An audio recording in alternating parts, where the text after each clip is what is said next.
Olha, atenção, hein? Tá preso o motorista que teria participado de um racha na BR-277 que resultou na morte do servente Marcelo da Trindade. Médico, bem-sucedido e agora indiciado por um crime.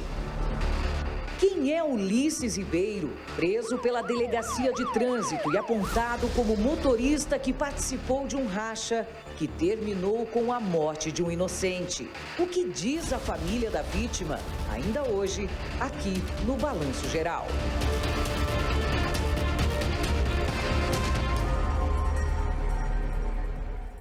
Olha, o dermatologista pode responder por homicídio e competição automobilística não autorizada. A gente vai conversar agora com a repórter Thaís Travensoli, a nossa TT do BG. Ela está na Delegacia de Delitos de Trânsito aqui de Curitiba, que é responsável por essa investigação. Olá, seja bem-vinda mais uma vez. Bom dia, boa tarde para você, Thaís Travensoli.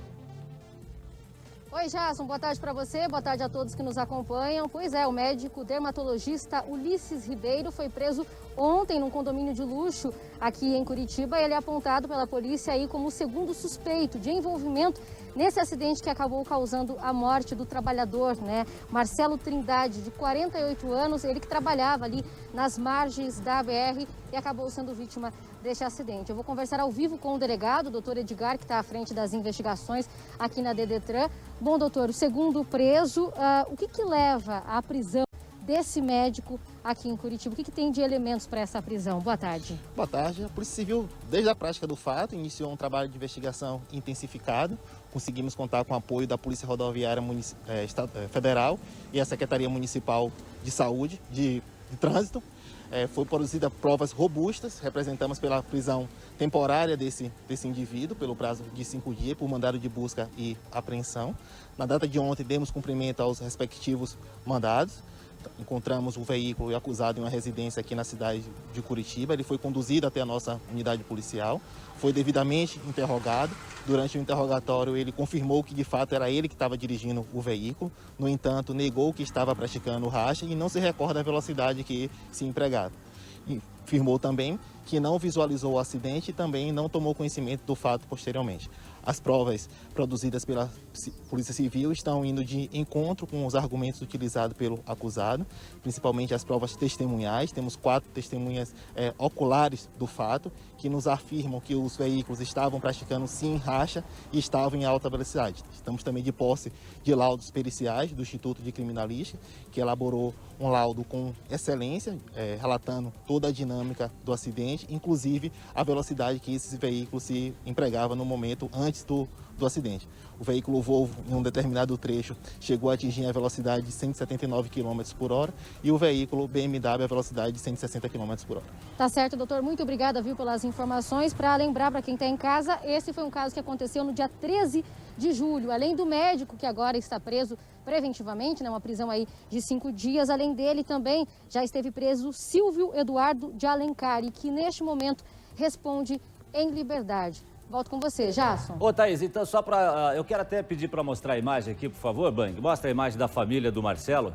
Já está aqui a dona Hilda, a Marta, né? A Márcia também e a Helena. Então, a família do Marcelo estão aqui no estúdio. Essa família clama por justiça. Ô, Thaís Travensoli, então quer dizer que esses 2 motoristas serão indiciados pelo crime de racha, é isso?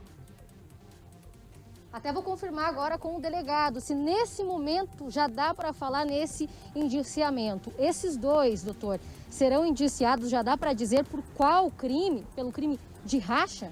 Ainda não finalizamos o inquérito policial, ainda faltam algumas diligências. No entanto, por enquanto, eles estão respondendo por homicídio doloso, com dolo eventual, cuja pena pode chegar até 20 anos, e também por participar de corrida automobilística não autorizada, ou seja, o famoso racha, cuja pena pode chegar até 3 anos. Tá certo, doutor. Muito obrigada, viu, pela participação. Está aqui respondido ao vivo com o doutor Edgar. Jason. Mais uma pergunta aí para o doutor Edgar, aproveitando que ele está aí com a gente, né, conversando. Ele já reuniu todos os elementos que ele buscava nessa investigação? Ainda tem alguma coisa para buscar? Claro, o Jason também faz a seguinte pergunta do estúdio, doutor. Os elementos necessários para essa investigação já estão suficientes? O que foi importante para esse caso aqui? Imagens, testemunhas, o senhor também comentou. Ainda elementos estão sendo procurados? Temos provas robustas que foram produzidas durante a tramitação do inquérito policial, como eu citei, a prova testemunhal, laudos periciais, sistema de monitoramento. E a prisão temporária justamente foi requerida porque a Polícia Civil está produzindo outras provas cuja liberdade do indivíduo poderia afetar a produção dessas provas. Então, por enquanto, a gente prefere não divulgar essas provas que estão sendo produzidas para não prejudicar o inquérito policial. Ainda nesse momento, testemunhas podem ajudar de alguma forma a procurar a polícia ou já está tudo muito esclarecido com as testemunhas que passavam no local e já procuraram vocês? Em relação à prova testemunhal, já temos testemunhas mais do que suficientes, todas elas são testemunhas presenciais, oculares do fato, que ajudou bastante a polícia a elucidar o fato. Tá certo, doutor. Muito obrigada pelas informações. Está aí o doutor, então, que está à frente dessa investigação, né, Jasson? É importante reforçar que o Marcelo Trindade, de 48 anos, estava trabalhando ali nas laterais, na margem, né, da BR, quando acabou sendo atingido. Jasson. Ô, Thaís, então, só para deixar claro, para quem está chegando agora, que está acompanhando aqui o nosso novo balanço geral, então, a velocidade dos carros. Então, o delegado disse que o Volvo estaria a 179 quilômetros e a BMW a 162, é isso? Os dois bem acima da velocidade. Doutor Edgar, confirma pra gente a velocidade dos dois veículos, tanto esse dirigido, né, o Volvo, pelo médico, como o outro carro que estava sendo dirigido pelo Silvio, que também aparece na imagem, muito rapidamente essa imagem, né? A polícia, na verdade, constatou 3 trechos onde foi possível verificar a velocidade desses veículos. Em um dos trechos anterior ao acidente, a velocidade do Volvo chegou a atingir 179 km por hora e a velocidade da BMW 160 km por hora. No momento da batida, tem como saber, precisar?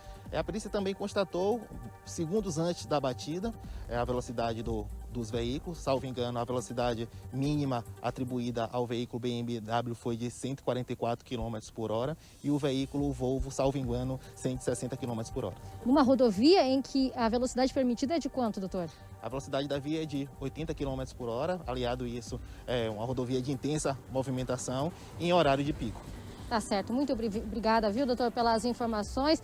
Então, já são reforçando numa rodovia aí de velocidade máxima permitida de 80, imagine, o doutor acabou de falar aqui pra gente, os dois aí aproximadamente acima de 170 km por hora. É muito rápido, né? Várias infrações aí sendo cometidas no mesmo dia por esses dois motoristas. Jasson. Tá certo, Thaís, obrigado a você, obrigado também ao delegado que gentilmente nos atendeu mais uma vez aqui no Balanço Geral.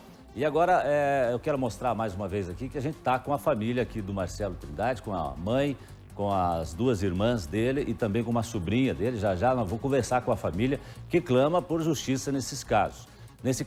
E aí é o seguinte, quero chamar agora o Emanuel Perim, porque é o seguinte, parece que um dos motoristas gosta de velocidade, Emanuel. Qual é a informação que você tem? O que você traz pra gente aí? Diga lá, seja bem-vindo mais uma vez. Boa tarde, Emanuel Perim. Obrigado, Jasson Goulart. Boa tarde para você, quem está com o Balanço Geral. Boa tarde também aos familiares que estão no estúdio, os familiares da vítima. Jasson, quem gosta de velocidade, e nesse caso a irresponsabilidade acerca disso, porque gostar da velocidade é você ver Fórmula 1, ir num autódromo, um local certo para isso. Agora, os irresponsáveis é que fazem o que fizeram esses dois. Numa rodovia, como a Thaís agora falou, nessa velocidade gigantesca. Não é de hoje, viu, Jasson, e quem está em casa.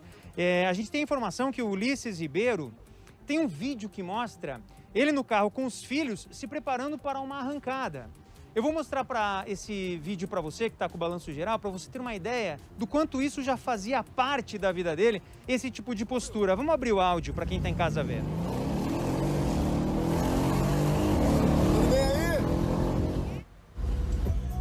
Tá aí, e ele ainda pergunta para as crianças se tá tudo bem. Crianças num carro, ele está fazendo uma arrancada em altíssima velocidade com os filhos. Tá aí, portanto, um pouco do histórico, dá pra gente entender essa fascinação, só que a fascinação nesse caso foi misturada com a irresponsabilidade, Jasson.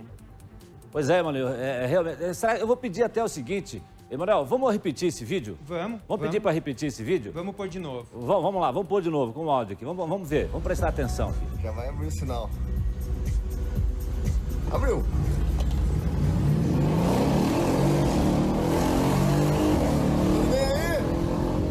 Abriu. Por que ele fala abriu? Porque ele estava no sinal.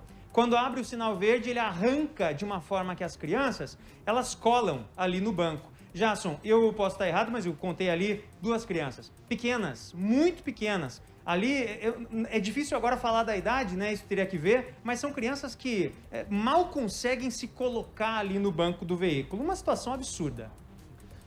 Manuel, pois é, a gente está aqui com a família, Emanuel Perim, a família aqui do Marcelo Trindade, né? Que infelizmente perdeu a vida nesse acidente.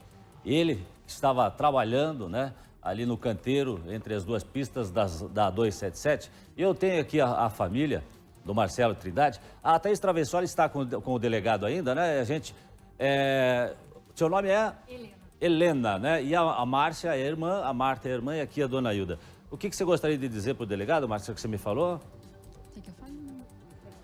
Eu vou falar em nome da minha mãe. Ela gostaria de agradecer, na verdade, né? Principalmente a mídia nesse momento por estar, né, apoiando nossa família e principalmente ao delegado, todo, né, esse pessoal que cuida, né, dessa parte da luta pela justiça, porque além, né, de todo o luto que nós estamos sofrendo pela perca, principalmente nesse momento a gente quer justiça. Então a gente quer agradecer o esforço, porque a gente sabe que em meio, né, de tanta coisa que anda acontecendo nesse país, que a gente sabe que muitas vezes a justiça não acontece, mas que a gente está vendo o esforço deles. É isso que minha mãe gostaria de dizer nesse momento, mas ela não está em condições, né, de expressar isso. A Márcia está, inclusive, chorando bastante, né? E aí a filha dela... Desculpa, seu nome é mesmo? Helena. Principalmente quando a gente vê as fotos dele, né? Então, quando a gente vê as fotos dele, é o sofrimento pior pra gente.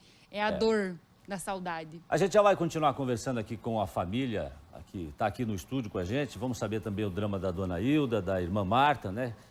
As irmãs, a família toda chora a perda desse trabalhador.